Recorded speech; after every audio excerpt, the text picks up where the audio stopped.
Deuxième rendez-vous avec nos confrères, c'est Kodjoviam Metonou qui, comme d'habitude, s'est donné à l'exercice de parcourir ce que chacun aura présenté. Le point de sa moisson, c'est tout de suite et maintenant déjà en place. Kodjoviam Metonou, bonjour. Bonjour Joël Todji, bonjour également à nos amis téléspectateurs. Alors, qu'y a-t-il dans le plat ce matin pour nos amis? Beaucoup de titres tout aussi diversifiés que variés. Ça va donc d'un journal à un autre. C'est bien sûr des analyses, des conclusions qui sont tirées également et des projections faites. Ceux qui voient des gestes de cœur du président Patrice Talon, du moins ceux qui l'attendent pour cette célébration de la fête de l'indépendance. Ceux qui, après 3 années de célébration, pensent que le Bénin est en train de sombrer davantage, et ceux qui sont suffisamment optimistes, en tout cas. Chacun y est allé de ses options, de ses analyses également, à travers donc la une des journaux. Ce matin, il n'y a pas de sujet spécifique. C'est vrai que la politique reste quand même dominante. Alors, nous allons démarrer avec le journal L'Afrique en marche qui affiche donc en titre ce matin, certificat de conformité Mbedi piégé. La solution n'était pas au Parlement, mais chez Saka Lafia, un scénario écrit d'avance. La rupture avait son plan, conclut le journal. Et puis, célébration du 1er août. Et si Talon faisait un grand geste de cœur, s'interroge le journal qui poursuit. Test aux enseignants reversés de 2008. Le collectif des secrétaires généraux consulte la base. Le nouvel observateur offensif diplomatique des forces de l'opposition.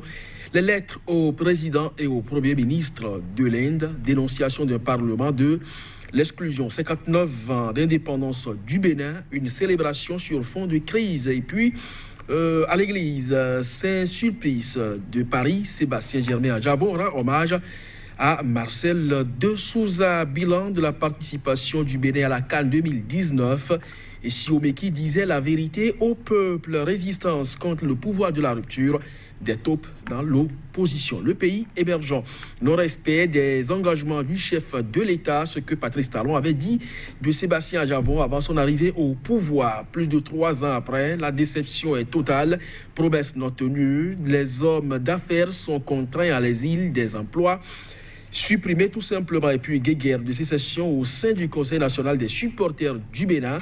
Le CNS Bénin au bord de l'implosion, déjà des démissions en cascade, en attendant la convocation de l'Assemblée générale. Matin libre, présidence du bloc républicain. Et si les protagonistes allaient à l'école de Bruno Amoussou. Le journal Point Média, insécurité grandissante dans les cités béninoises quand les bandits défient Saka Lafia, indice de performance du régime de nouveau départ. Tous à la solde du chef, s'exclame le journaliste, avec ce journal d'ailleurs qui conclut, annonce d'une certaine évaluation diagnostique. Le courroux des enseignants prend des tournures inquiétantes. Je vous l'ai dit. Merci à vous, Kodjoviam Metonou. Le nouvel observateur nous revient. Nous démarrons avec ce journal offensive diplomatique des forces de l'opposition. Les lettres au président et au premier ministre de l'Inde. Dénonciation d'un parlement de l'exclusion. Oui, c'est une information qui a circulé sur la toile à la veille donc de la visite au Bénin du président de l'Inde. Et comme chef de file, le président Nicéphore Dieudonné Soglo, ce n'est pas la première fois qu'il adresse donc de pareils messages aux personnalités aussi bien africaines qu'étrangères. Donc c'est un message qui est adressé donc à ce hôte du chef de l'État Patrice Talon pour lui faire part donc de l'état de la démocratie béninoise. Oui, si l'acte en lui ne pose aucun problème, dans le fond, je crois que ça dénote quand même d'une certaine façon de voir la chose. Et personnellement, pour ce qui me concerne, ce n'est pas encouragé. C'est vrai que quelque part, Nicéphore Soglo, il est de l'opposition et il ne voit pas quand même la démocratie se porter bien aujourd'hui sous la gouvernance de Patrice Talon. Mais pour moi, ça reste quand même un linge sale qu'on peut toutefois laver en famille. Aujourd'hui, le chef de l'État a un projet de discuter avec la classe de l'opposition et il a d'ailleurs souhaité un dialogue franc et sincère. Et partout tous les moyens. D'ailleurs, nous pensons qu'il est quand même de bonne foi et il va le faire pour que le Bénin retrouve quand même de la calmie. Et donc, de ce point de vue, je crois qu'on pouvait donc se passer de ce message adressé donc au président et en même temps au Premier ministre indien. Mais tout compte fait, c'est déjà fait et c'est parce qu'il y avait quand même eu des préalables. Je crois que les jours à venir, peut-être qu'on travaillerait donc à taire cette divergence-là pour que le Bénin ne soit plus vu comme un mauvais élève pour ce qui concerne les droits humains et le respect des principes de la démocratie. Le nouvel observateur, toujours, quand je viens Métonon, qui va un peu voir de plus près ce qui se passe au niveau de la résistance avec cet article, résistance contre le pouvoir de la rupture, eh bien, des taupes dans l'opposition. Oui, c'est possible. Je crois que quand j'ai lu un peu l'article, ça donne à croire que c'est des supputations. Maintenant, si vraiment des taupes il y a, comment les déceler? C'est ça aussi la grosse interrogation. Parce que des gens avaient mangé autour de la table de la rupture et se retrouvent aujourd'hui au niveau de l'opposition. Et donc, suivez mon regard. Alors, est-ce que c'est sur ces personnalités-là que pèsent aujourd'hui les soupçons du journal? De toutes les façons, il n'y a qu'au niveau de la résistance, les voix ne sont plus véritablement concordantes. Mais au niveau où ça divise, est-ce que c'est véritablement parce que les gens avaient déjà pris part ou avaient pris des engagements vis-à-vis de la rupture et donc se sont retirés pour mieux donc renseigner la rupture sur les initiatives de l'opposition? C'est encore au stade donc des supputations. Espérons vivement que l'opposition puisse parler d'une seule voix et que peut-être même le dialogue avec le pouvoir puisse véritablement prendre corps et que on puisse véritablement taire tout cela, je l'ai dit, regarder de l'avant parce que le Bénin également fait aujourd'hui la risée donc du monde, mais pas de façon positive. Ça dérange un peu. La parole en politique, le pays émergent revient là-dessus. Pour certains, ce n'est pas la peine d'y accorder du prix. Mais pour d'autres, comme nos confrères du pays émergent, la parole doit rester sacrée. Qu'on soit politique ou homme religieux, l'article dit exactement ceci. Non-respect des engagements du chef de l'État, ce que Patrice Talon aurait dit de Sébastien Adjavon avant son arrivée au pouvoir. Plus de 3 ans après, le bilan, c'est la déception totale. Promesses non tenues, les hommes d'affaires sont contraints à l'exil, des emplois supprimés. Urgence de revoir la copie. Oui, entre-temps, on avait suivi, nous allons donc gérer ensemble le pays.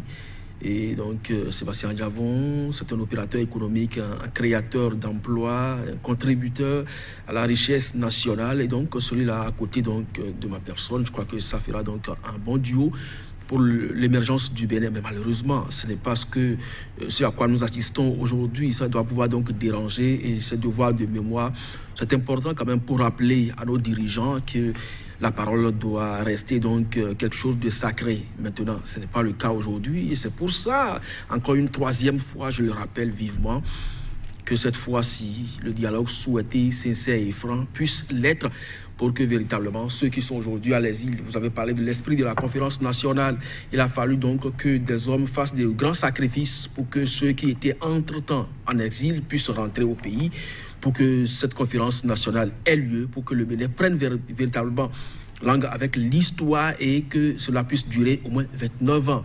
Donc, c'est encore possible un pareil sacrifice et Patrice Talon reste un citoyen béninois et ne pourra donc véritablement se soustraire à de pareils sacrifices qui sont à la limite suprême pour le salut du peuple. Oui, gouvernance au sommet de l'État, gouvernance à la base, toujours avec le pays émergent. Supposée irrégularité constatée dans le processus de l'élection du nouveau maire de la commune d'Adjoron, à quel jeu joue le ministre Alassane Seydou. Notre point d'interrogation, serait-il devenu le juge des contentieux électoraux? C'est curieux quand vous lisez un peu la note du ministre qui ne se fait pas suffisamment explicite. De toutes les façons, il a enjoint le préfet des départements de reprendre cette élection. Ben, de là n'est pas véritablement le problème où on ne va pas surréciter à propos, puisqu'il y a des conseillers quand même qui ont à la limite donné caution donc, au maire élu d'Adjoron. Je crois que qu'on le reprenne 1, 2, 3 ou 4 fois cette élection, tant que les mêmes conseillers seront là, ils vont toujours lui renouveler leur confiance. Je ne crois pas qu'aujourd'hui, où nous sommes à quelques jours donc, de cette élection, en tout cas pour renouveler les instances au niveau de ces communes, qu'on installe des guerres inutiles. Donc le communiqué du ministre, vous pouvez toutefois le relire, je l'ai dit, je ne sais pas si vous y comprenez véritablement grande chose. De toutes les façons, il en va ainsi. La décision de la Cour tout dernièrement dans le dossier PSD, vous avez vu, il y a un ministre qui a opposé quand même une fin de non-exécution à une pareille décision. Donc ça ne surprend pas qu'un ministre de la décentralisation et ministre intérimaire de la décentralisation puisse donc opposer également une fin de non-recevoir à une élection de maire. Quand je viens maintenant, on dit qu'on a encore quelques minutes, vous permettez, une situation qui prend aussi des allures, où on s'interroge, et ces points médias qui revient, évaluation, diagnostic des enseignants, les courroux des enseignants prend des tournures inquiétantes. Oui, il est annoncé un boycott massif. Il y a les secrétaires généraux, notre journal l'a écrit, qui sont en train de consulter leur base. Le droit de grève aujourd'hui, rappelez-vous, est limité dans la République. La seule arme dont disposent aujourd'hui les syndicats, c'est bien sûr cette grève-là. Mais est-ce que c'est véritablement ce qu'il faut aujourd'hui pour le système éducatif qui est en train de reprendre des couleurs? Je crois que les autorités vont travailler davantage à concilier les positions afin que cette évaluation, si elle devrait véritablement tenir, puisse véritablement prendre en compte tous ceux qui devraient pouvoir l'être, pas forcément une cible. Et comme ça, on travaillerait davantage à respecter le calendrier scolaire qui tend à améliorer les résultats les années à venir. Merci à vous, Kodjo Via Métonou, chers téléspectateurs, merci. Merci pour la complicité. Rendez-vous demain.